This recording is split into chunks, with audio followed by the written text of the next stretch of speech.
the weirdest project I had there. I got paid like $1,000 to edit a series of books on they were sexy ghost stories. And Sexy ghost stories. I want to be very clear, it was the ghosts that were sexy. Welcome to 20-Minute Leaders. Just sit back, relax, and learn from the leaders of today. It's a journey. Each one is different, unique, inspiring. Let's get started. This episode is powered by J Ventures, a community-driven VC fund in Silicon Valley in partnership with Leumi Tech and sponsored by Hippo Insurance, Turing, Upwest Labs, and Hillel at Stanford. This is an amazing story of someone who found their passion and went all in after it. Meet Sarah Goehrke, founder of Additive Integrity LLC. Sarah is focused on the industrialization of additive manufacturing. Her journey with 3D printing began in 2014, and in 2018, Sarah founded Additive Integrity LLC, an independent editorial services company targeting the 3D printing industry. She's the Managing Editor of Fabbaloo, on the board of directors of Women in 3D Printing, and looks forward to a more equitable future for this industry. She is also a trained thespian and former fiction editor, happily using both her English and theater degrees in real life. Sarah Goehrke, welcome to 20-Minute Leaders. How are you? Where are you calling from right now? Awesome. Thanks so much for having me, Michael. I'm so happy to be chatting with you from around Cleveland, Ohio today. I think you might be the very first guest I have from Cleveland, Ohio in over 450 episodes, so I'm honored. And you know, I'm even more excited by the fact that I have absolutely no idea about the things that we're going to talk about. I do care a lot about diversity and inclusion, which is going to be a primary topic, but additive manufacturing, 3D, content, I know practically nothing, and I'm so excited to pick your brain on it. But even before we get to that, your background is not even in that. It's more in, fiction editing, medieval times. You even was working at a fair for many years. Take me back to that time and we'll progress with your journey. Okay. So a lot of my background is in English and theater, to the point that that's what my undergraduate degrees are in. I have an English degree focusing a lot on creative writing and literary criticism. My theater degree focused on directing for the stage. I had a minor in Spanish because liberal arts school, you can just have as many majors and minors as you need. So those are really, what ties that all together for me is language and communication. So doing that on the stage, doing it on the page, that's what I really love. So I've always been kind of a writer at heart, but, I didn't, from a practical standpoint, choose the most commonly seen as useful degrees.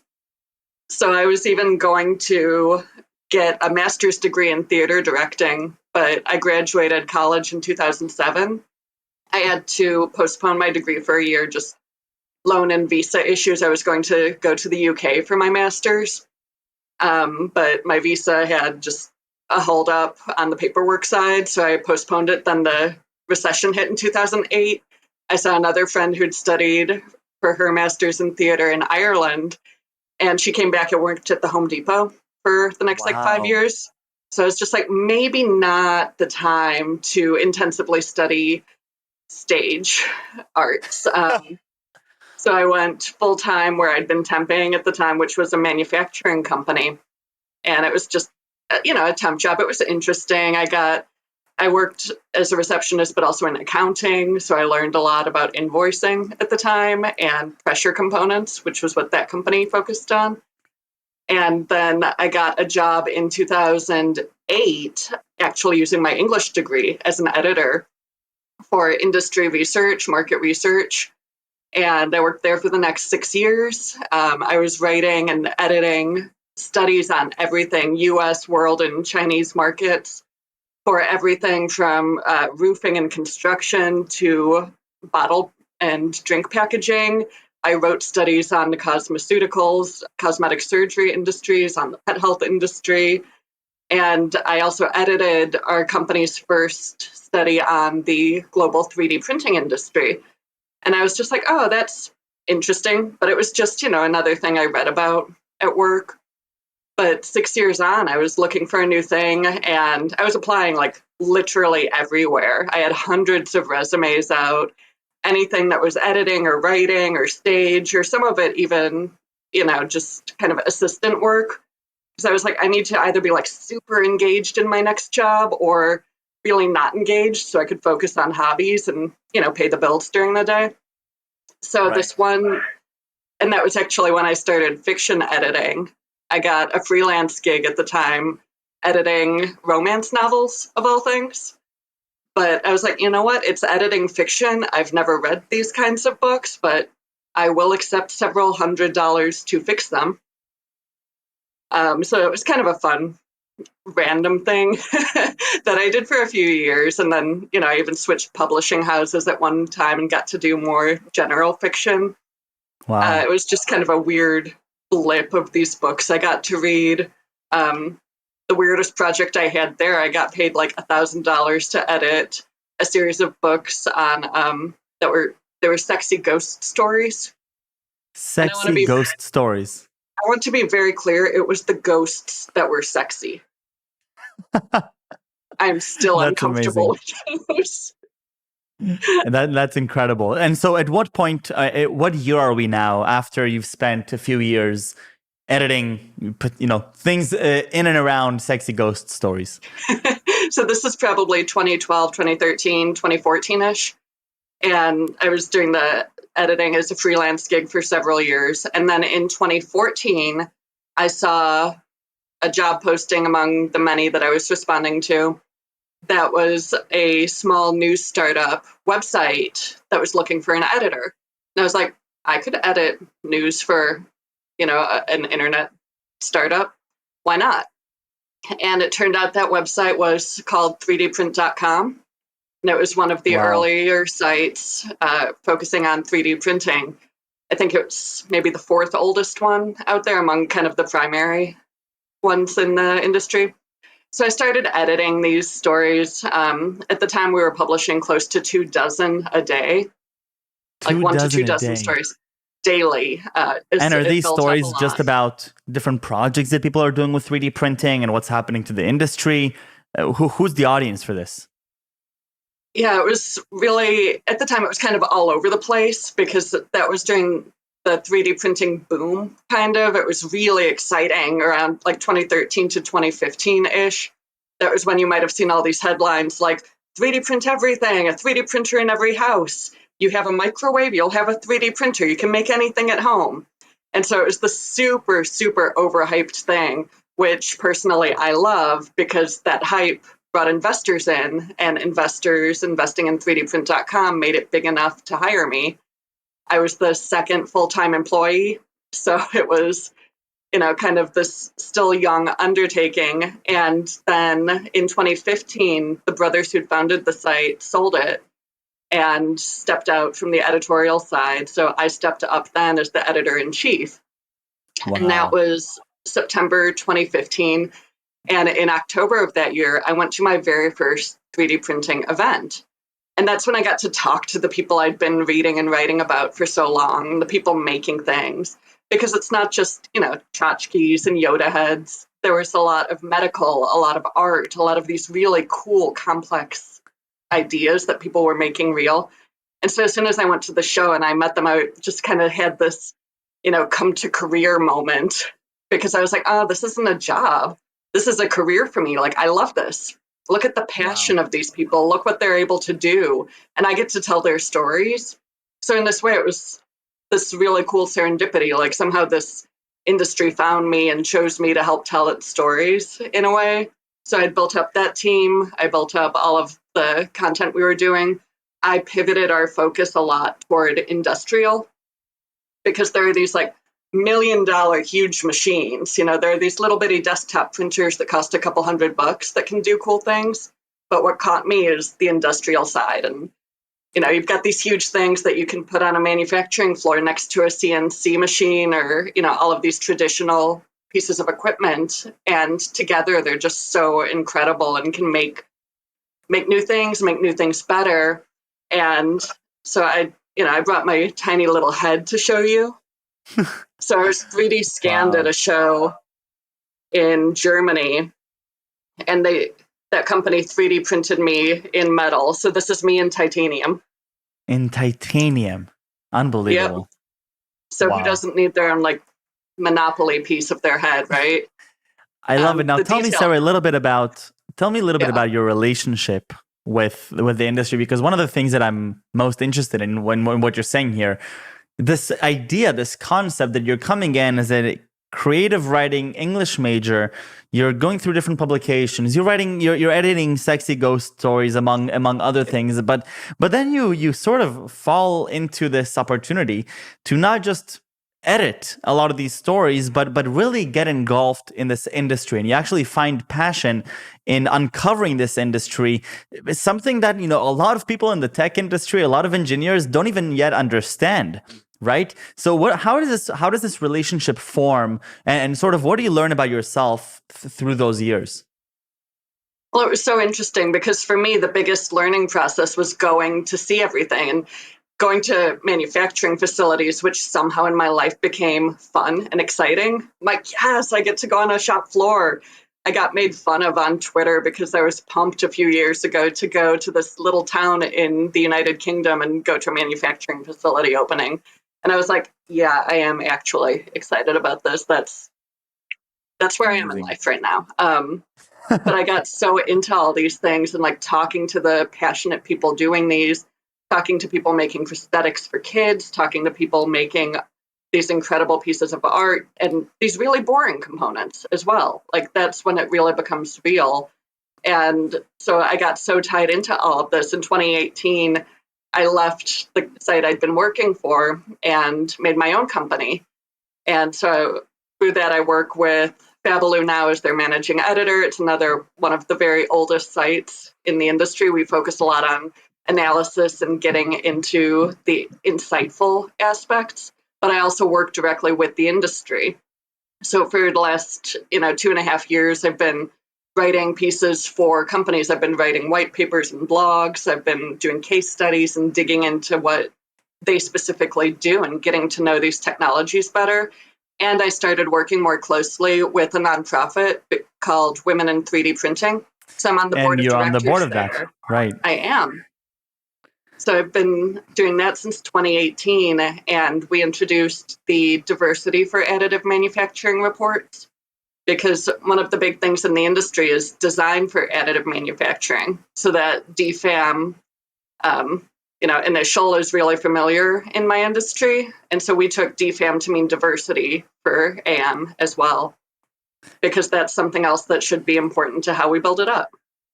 So tell me a little bit about where we are today with this industry from your perspective, both in terms of the diversity aspect, but also in terms of what you're observing, in this industry and where we're headed, and why you choose to channel a lot of your energy to this very important topic, of course, but you still choose to spend a lot of time on it as you're still engulfed in this industry. So tell me a little bit about the why.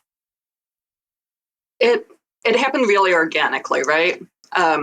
Additive manufacturing is an advanced manufacturing technology. And so it's right at this intersection of tech and manufacturing.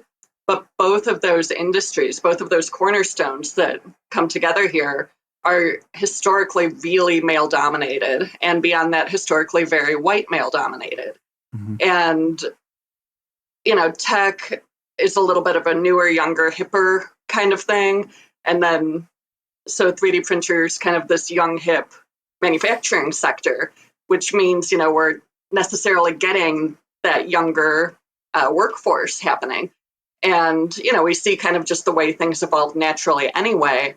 But the younger generation tends to be a little bit more diverse, but there's still that backbone of this is what tech looks like. This is what manufacturing looks like. And it wasn't very long into doing what I do and traveling for it that I would look around and be like, oh, I am the only woman in this room. And, I'm sitting at the table, I'm the only woman at the table. But then it really got to me too that I'm the only woman at this table and I'm not really even in the industry. Like it's not even my table. I'm here to talk about this, but no one at these other tables looks like me. And for my colleagues of color and my other colleagues in different minorities, if I'm sitting there as a white woman, like no one else here looks like me, it's even less that for them, and so realizing that complete disparity in just what the room looks like. And then you go to the manufacturing facility and you're like, you know what, all of the people in here, they're not that demographic we see presenting. They're not the demographic we see in the C-suite. We have everyone here. We have people from all gender representations. We have people from all kinds of backgrounds, all kinds of ethnicities, all kinds of educations, all on the shop floor together. But, you know, how do we make that more visible? And how do we make more students feel like this could be an industry they want to go into when they don't Right. see themselves in it already? Because there's that whole idea of if you can see it, you can be it. And so at Women in 3D Printing, we talk about role models a lot. And if you can see her, you can be her.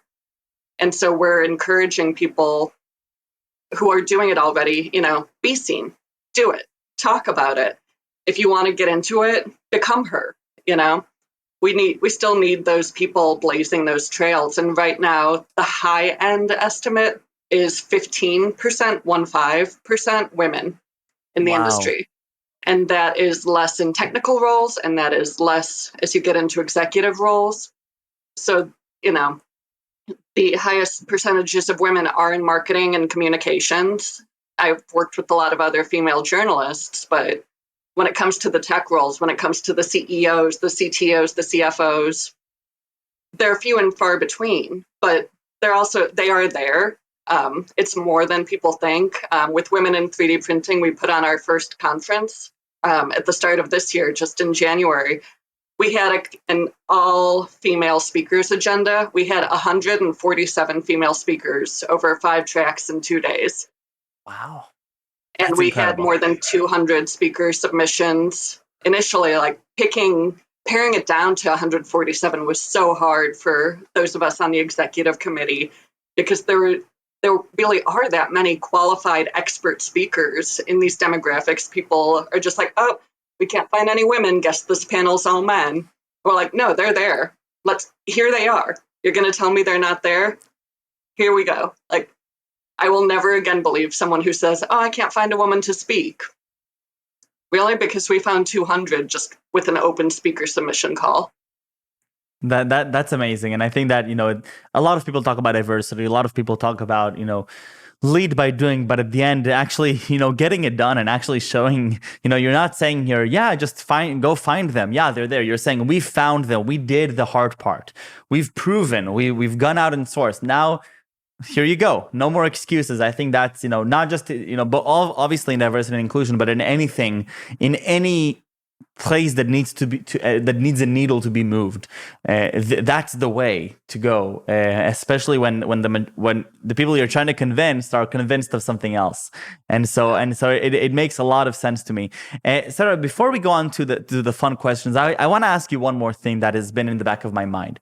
And that is this idea of going from, fiction, creative writing to something very technical, to telling very technical stories in an industry that you don't know. And this is, I think, very, very, specifically interesting for people that are thinking about shifting directions, people that are thinking about, trying out something new, but it's really scary, especially, this, very technical industry. What was that experience like for you? It was definitely a learning curve. But really, my background being so broad helped me so much, especially, again, I touched on having had a Spanish minor. So translation is a key thing of what I do, as well as theater. We think about translating from page to stage.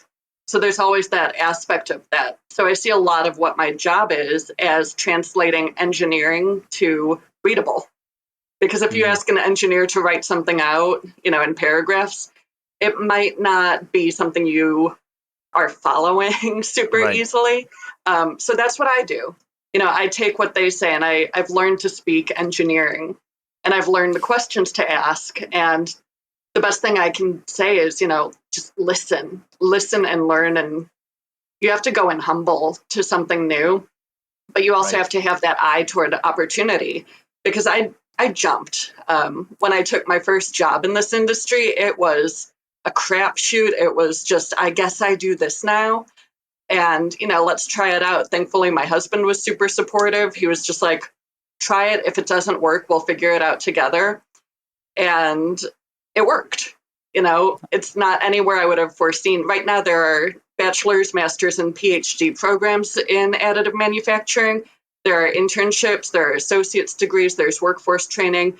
There's like Girl Scouts introduced a 3D printing badge. So it's really growing up. But when I was in school, when I was a Girl Scout, when I was in college, these degrees weren't there. So all of this is growing so fast. So it's opportunity and flexibility are really the most important things. Just being adaptable, being willing to take a risk sometimes with your career. And like, if that's what interests you and it seems like a viable thing, and this technology is, there's a validated industry upholding it. There's a foundation there. It's not just like, Right. oh, let's go into this digital widget industry. And, Right. you have to make sure that you're sourcing appropriately, but it was a jump, and it did help me to have that broad liberal arts background, honestly. Wonderful. Sarah, thank you so much for coming on and sharing with me, this wonderful journey. And I really appreciate you being so generous of your time. And I know that you're very busy and you have to go soon, but I have a few short, quick questions for you. Are you ready? Hit me. All right. Number one, favorite subject in school? Creative writing.